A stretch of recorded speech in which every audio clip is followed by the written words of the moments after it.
In February 2016, David Meade prophesied a cataclysmic end for mankind.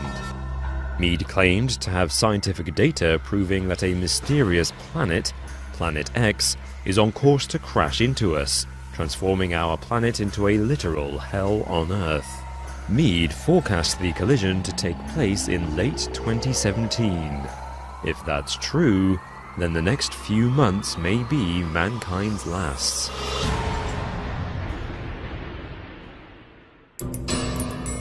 Research scientist and author David Meade believes that Planet X will collide with the Earth in October 2017. Meade claims that the evidence for this is overwhelming. Meade is convinced that the planet will hurtle into the South Pole and destroy all life on Earth. He calls Planet X NIBIRU and says it orbits around a second sun in our solar system. The star allegedly has 7 planets and moons orbiting it. Meade says it has not been spotted by scientists yet because of the unusual angle at which it is traveling. He says that because of this anomalous trajectory, it can only be seen from high altitude above South America or the South Pole. But the gravitational pull of this imminent collision is already being felt on Earth. Meade points to the spate of unexplained volcanic eruptions throughout Japan, Indonesia, New Zealand and Peru.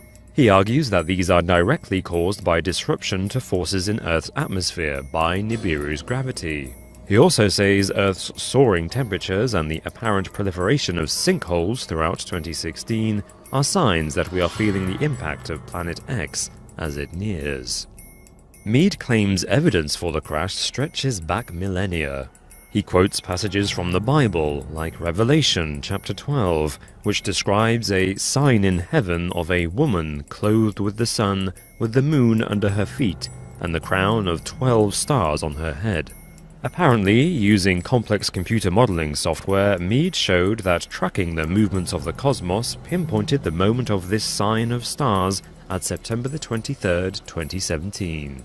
That date will be the first time in a century that the constellations of Serpens Ophiuchus, Leo and Virgo align. Meade says this triumvirate is also the cosmological arrangement depicted in the 12th chapter of Revelation. It is therefore the time marker for the start of the apocalypse.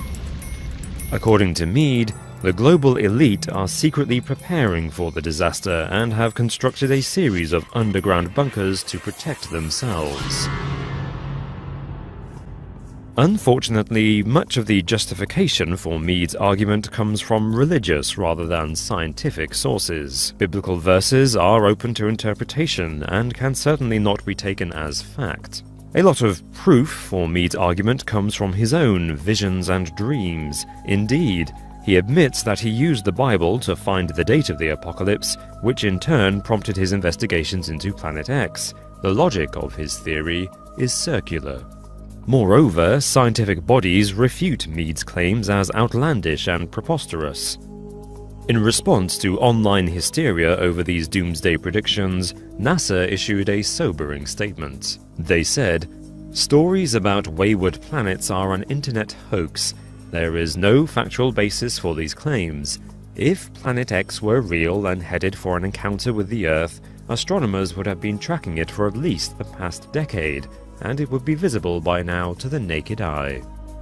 Meanwhile, the unusual natural phenomena that Meade claims are proof of disrupted atmospheric forces have much simpler and proven earthly causes. The global heatwaves that made 2016 the hottest year on record have now been accounted for by climate change accelerated by man-made pollution. The sinkholes are the result of permafrost melting due to global warming, and the volcanic eruptions have the usual scientific explanations.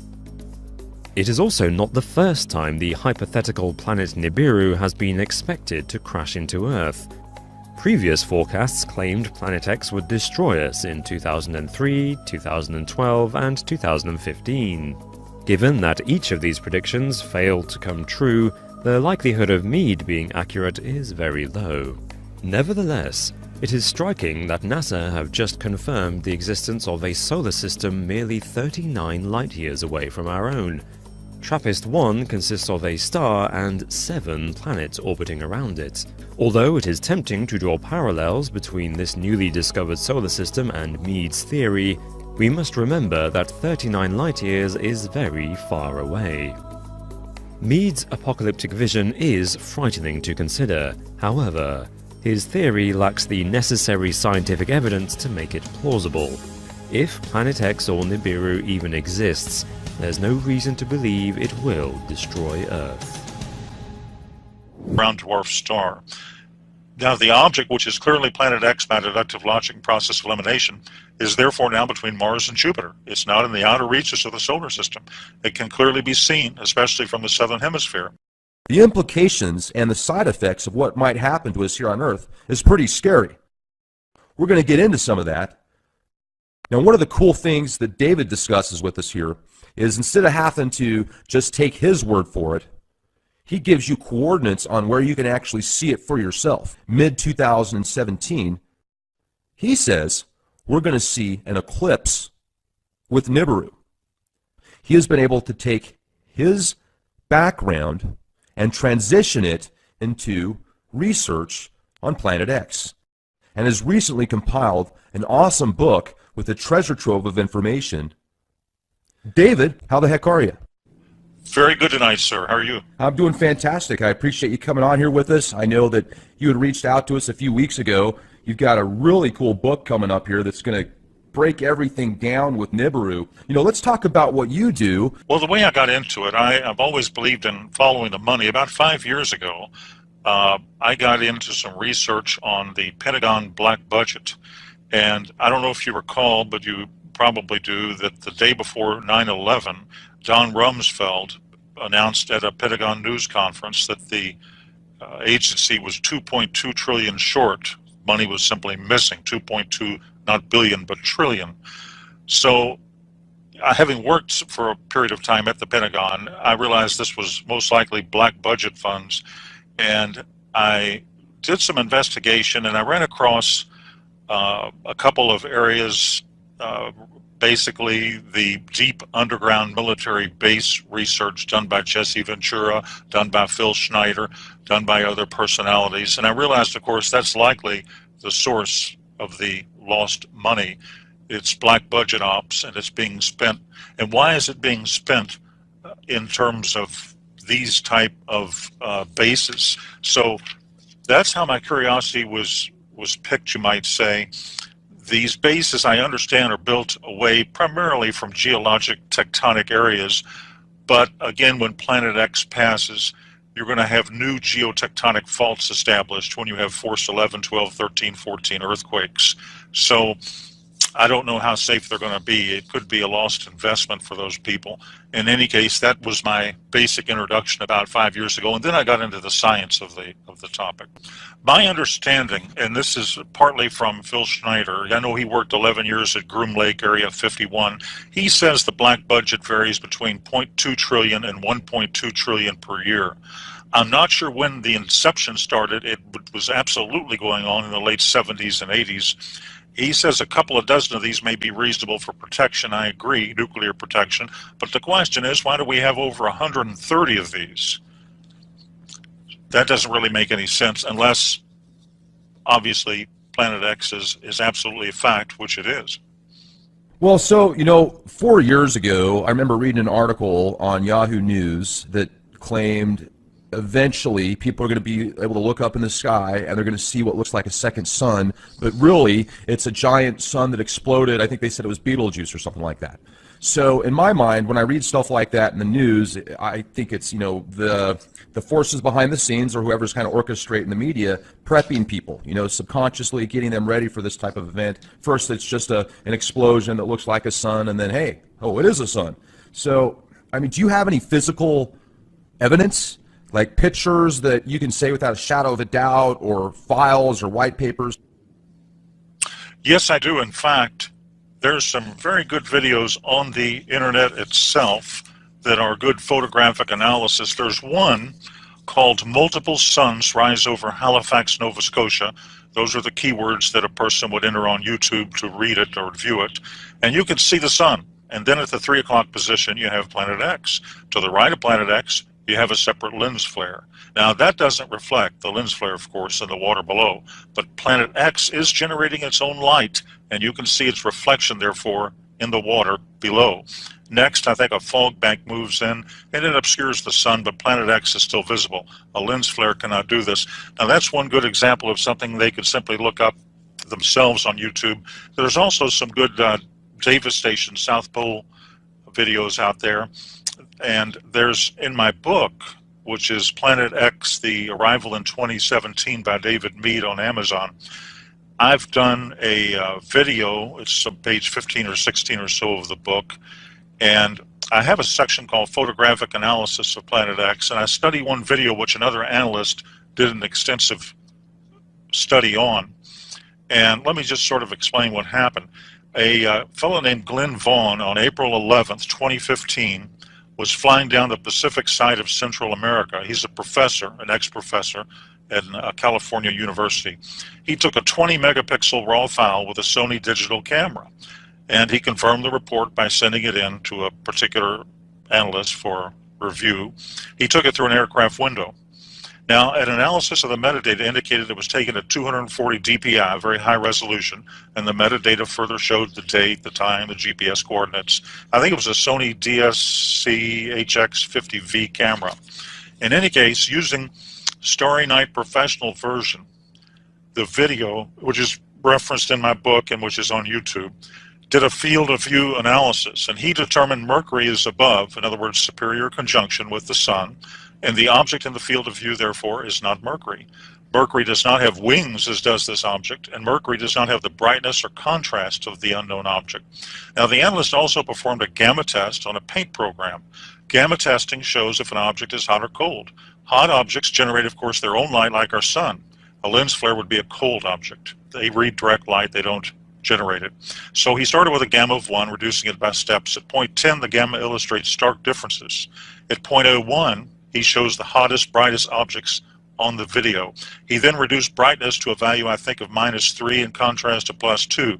The hot objects fade in together, proving they're genuine. Then he ran a luminance test to determine the intensity of the object, and he determined it was behind the sun, not a reflection. There are actually wings on the object, which is clearly behind the sun. Now, he stated this is deeply disturbing. The reason is that gas tails of comets follow solar winds, and they're not visible until the comet's orbit is inside of Jupiter, at which point, normally the luminosity at that point of the sun makes the tails of the comet or the planet visible. Of course, Planet X, we all call it Planet X or NIBIRU, but it is a dwarf star. It's either a red dwarf or a brown dwarf star. Now, the object, which is clearly Planet X by deductive logic process elimination, is therefore now between Mars and Jupiter. It's not in the outer reaches of the solar system. It can clearly be seen, especially from the southern hemisphere. Now, as of April 2015, therefore, the date of that video and the analysis, NIBIRU is close enough to the sun so that the sun's light is reflected to the tail, making it appearing like wings. And there's one other quick comment I'd make, because actually that video had 2 parts. The second part was a lady who lives near where I do, Sanibel Island, Florida, Melissa Huffman. Now, you can look at this video itself on YouTube. I think it has more or less gone viral, and nearly 1 million people have looked at it. And this is a 2015 video. The object is very interesting. She pans the sky and shows the object and then the moon. Now, it's clearly a planet visible just north of the sun. Using stellarium and knowing the moon phases, comparing it to her video on the moon, you can go to the derived date, take away the atmosphere and the ocean, and you can determine the relationship of the stars to the horizon. So to determine the date, you basically just use moon charts. And the moon is well below the horizon in all dates after September 26, 2015. Therefore, the video was taken earlier. Now, September 2015 moon phases give us a comparable to the moon in the video. And if you look at the moon phases diagram to the actual picture of the moon, it has to have been photographed on September 23, 2015, based on moon phasing. Now, on that date, Mercury in stellarium is very dim, somewhat above the horizon. Also, I believe it's in a different location than the unknown object. All other planets are below the horizon. The video, therefore, conclusively and plainly shows an unidentified planet, or dwarf star, Planet X, of some significant magnitude quite clearly. So I can reach no other conclusion, and the analyst did himself, then this is a rare photo from this hemisphere of Planet X approaching us. Wow. You know, and there's also speculation now, and I hadn't heard this until about a year ago, that not only is Planet X going to come our way, this dwarf star, but also a bunch of planets with it, like it's bringing in its own solar system. Is there evidence or truth to that? Right. There's a number of videos. I've seen some real good ones from the South Pole Telescope, and they indicate that there are a variety of moons around this. It's basically, as you say, it's its own solar system.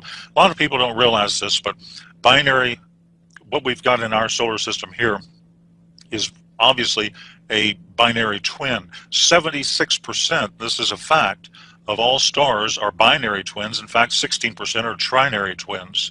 There are three suns, but ours has a binary companion, and it comes under the name of Planet X, NIBIRU, and so forth, Nemesis. There are various names to it. But ours has a binary twin, and it's very common. It's extremely common, and it's basically what is approaching us. And apparently, from all descriptions, indications, reports, insider reports, photographs, and other sources of human and signal intelligence, it contains 5 to 7 moons around it. So it's a solar system approaching our solar system, which makes it extremely dangerous.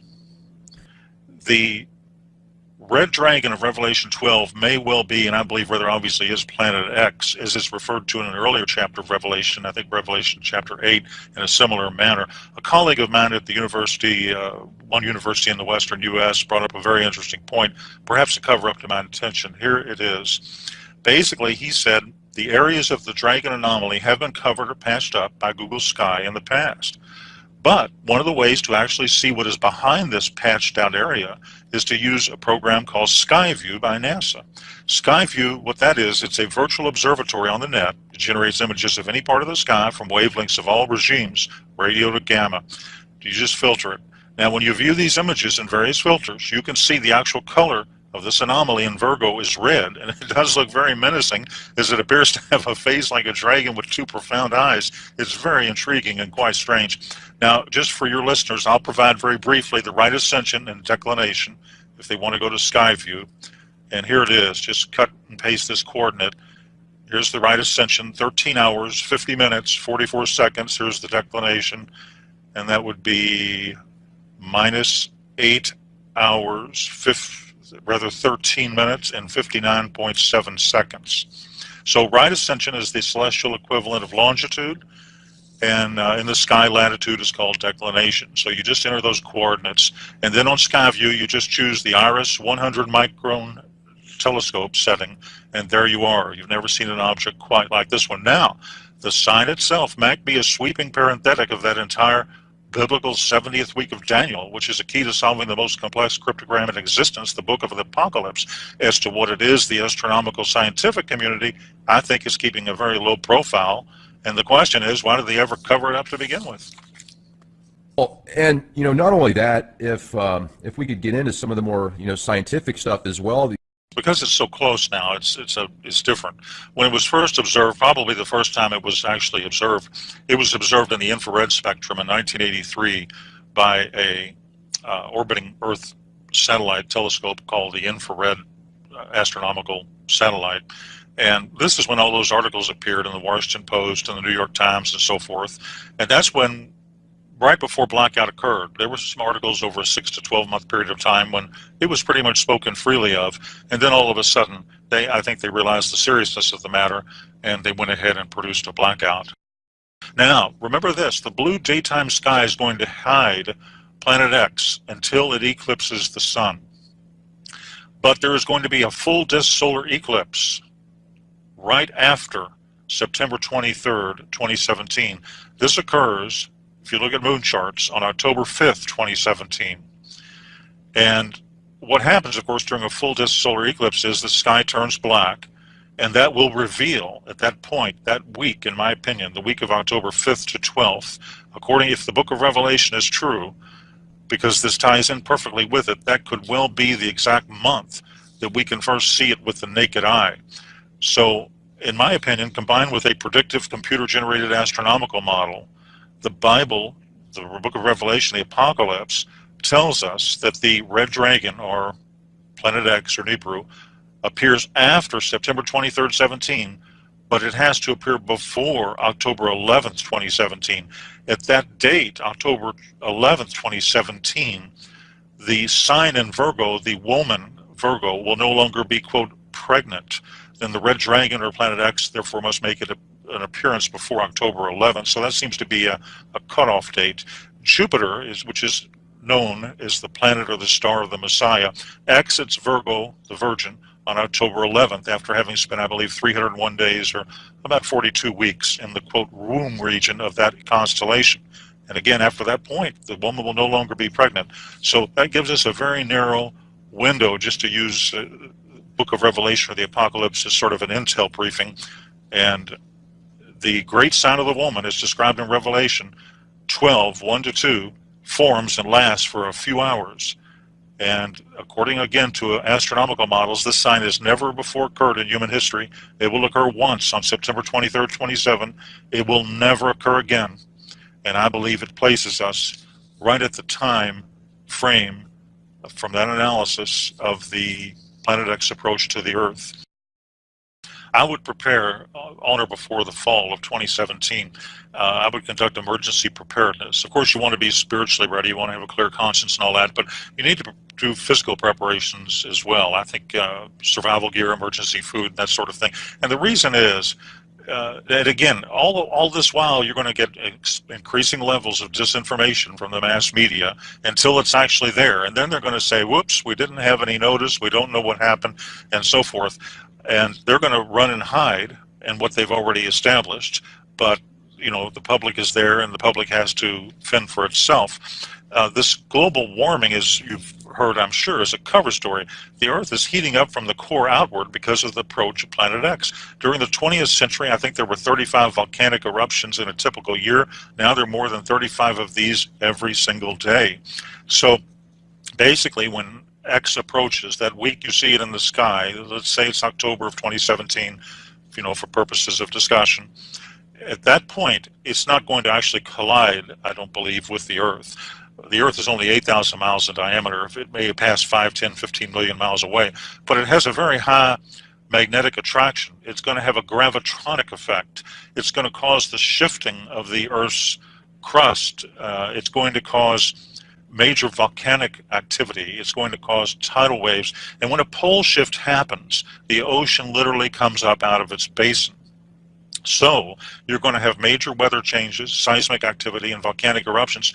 Probably at that point, Yellowstone, the Yellowstone super caldera, will likely erupt. That could affect up to a third of the United States, cover it with ash. Well, let me jump in here for a second. I'm glad you brought that up, because you can clearly tell a difference now with how hot the sun is. I mean, even if you look at the same temperature, you know, 75 degrees now versus 75 degrees 10 years ago, although it's the same temperature, the sun on your skin even, there's just more heat there. If you go to the book of Revelation, the Revelation indicates that the sun is going to be hotter at that time frame. Now, the EMP effect, Planet X has a massive tail. It's fantastically charged. It's magnetic. The tail has moons and rocks in it. Now, this can down aircraft and satellite when it passes. It can affect the electrical grid. Now, of course, NASA, JPL, and the other disinformation sources ignore this data. But here are the facts. The Earth has a nickel and iron core.